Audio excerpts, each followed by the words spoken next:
আসসালামু আলাইকুম।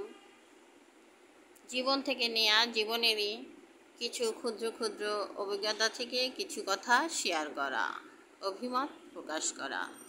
আজকে আমি যে কথাটি বলবো সেটি হচ্ছে, আমাদের দেশ দরিদ্র, এখানে অপরাধ প্রবণ।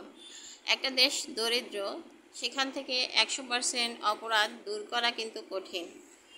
আমাদের দেশ দরিদ্র বলতে দরিদ্র সীমার নিচে এতটাও না, সচ্ছলও না, কিন্তু আমরা ঋণগ্রস্ত। একটি উন্নয়নশীল দেশ, আমরা উন্নতির পথে এগিয়ে যাচ্ছি। আমরা সচ্ছল না, কারণ আমাদের ঋণে জর্জরিত।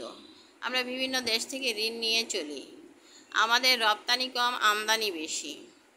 আমাদের প্রতিটা জিনিসই প্রায় আমদানি করতে হয়। আমাদের পায়ে পায়ে সমস্যা রয়েছে। এত সমস্যার মধ্যে দিয়ে কিন্তু আমাদের অপরাধ দূর করা কঠিন।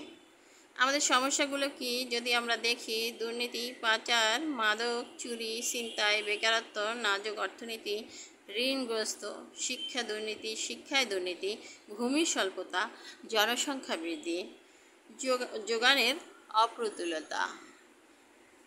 তো এত সমস্যার মধ্যে দিয়েও আমাদেরকে যেতে হয়। তবে অপরাধ থেকে 100% অপরাধ থেকে আমরা মুক্তি পাবো কিনা জানি না। ধন্যবাদ।